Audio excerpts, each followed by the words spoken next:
Assalamualaikum warahmatullahi wabarakatuh. Sekarang saya akan menyampaikan materi tentang ilmu alamiah dasar, yaitu tentang pendahuluan, jadi hanya pengantar saja. Yang pertama-tama akan saya sampaikan tentang pengertian tentang apakah ilmu alamiah dasar itu. Jadi menurut David Fowler, IPA yaitu ilmu yang sistematis dan dirumuskan yang berhubungan dengan gejala-gejala kebendaan dan didasarkan terutama atas pengamatan dan induksi. Jadi di sini yang penting adalah adanya ilmu yang sistematis dan dirumuskan. Jadi ada sebuah metode untuk mengambil kesimpulan tentang apakah ilmu pengetahuan alam itu. Kemudian menurut Knox, IPA yaitu pengetahuan teoritis yang diperoleh dengan metode khusus. Jadi adalah metode khusus. Ini yang penting untuk memahami tentang ilmu pengetahuan alam. Dan yang berikutnya, menurut Abu Ahmadi dan Supatmo, IPA yaitu suatu pengetahuan teori yang diperoleh atau disusun dengan cara yang khas, khusus, yaitu melakukan observasi, eksperimentasi, penyimpulan, penyusunan teori, eksperimentasi, observasi, dan demikian seterusnya, kait-mengait antara cara yang satu dengan cara yang lain. Jadi di sini ada metode sebetulnya, yaitu dimulai dari eksperimen, menyimpulkan, dan seterusnya tadi yang berulang.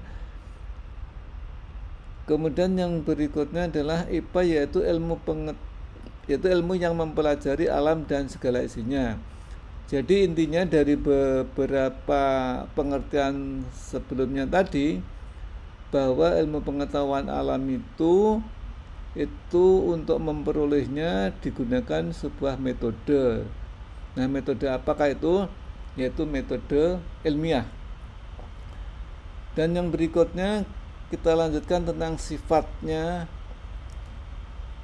Ilmu alamiah dasar bukanlah merupakan disiplin ilmu tersendiri, melainkan merupakan gambaran umum tentang IPA supaya mahasiswa non-eksakta mempunyai wawasan juga terhadap alam lingkungan sehingga lebih mencintai alam.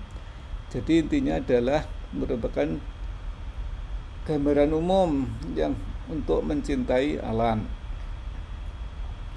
Pembahasannya tidak terlalu mendalam, tetapi hanya memperkenalkan tentang IPA dan cara berpikir untuk memperoleh kebenaran melalui metode ilmiah.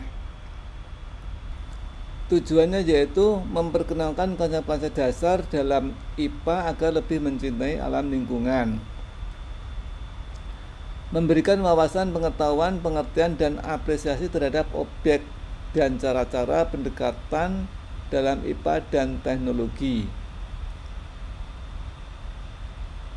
3. Memberikan bekal untuk memanfaatkan bahan dan cara pemikiran, cara-cara pendekatan, dan hasil-hasil dalam IPA dan teknologi.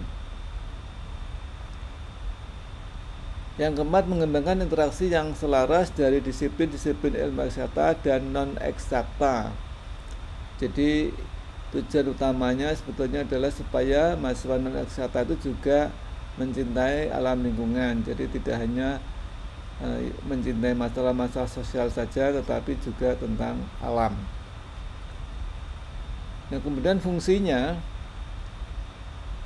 yaitu mengembangkan apresiasi ilmu pengetahuan alam dan teknologi kepada mahasiswa non-eksakta.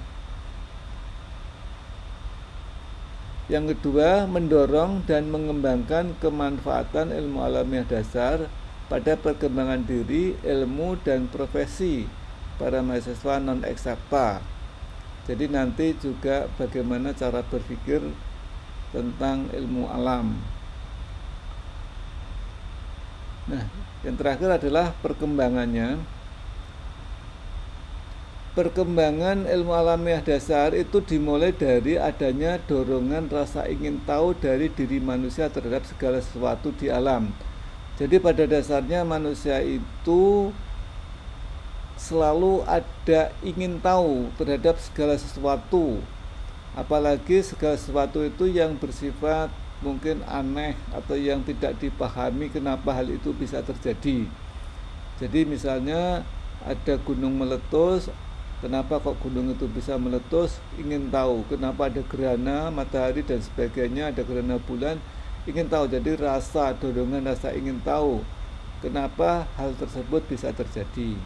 Nah kemudian manusia itu mulai memperhatikan. Nah setelah memperhatikan kemudian mencatat dan mempelajari gejala alam. Jadi setelah dipelajari kemudian diamati, kemudian ada pemikiran. Jadi adanya pemikiran, kemudian dilakukan eksperimen atau percobaan-percobaan, kemudian dipikir dengan penalaran dengan metode khusus, yaitu adanya penalaran yang logis. Jadi logis, sistematis, logis dan objektif. Nah kemudian setelah itu jadilah sebuah ilmu yang kita namakan dengan ilmu pengetahuan alam. Jadi untuk memperoleh ilmu pengetahuan alam itu harus dimulai dari sebuah proses yang kita biasa sebut dengan metode ilmiah dan kemudian menghasilkan ilmu pengetahuan alam. Jadi demikian yang bisa kita sampaikan, mudah-mudahan ada manfaatnya. Wassalamualaikum warahmatullahi wabarakatuh.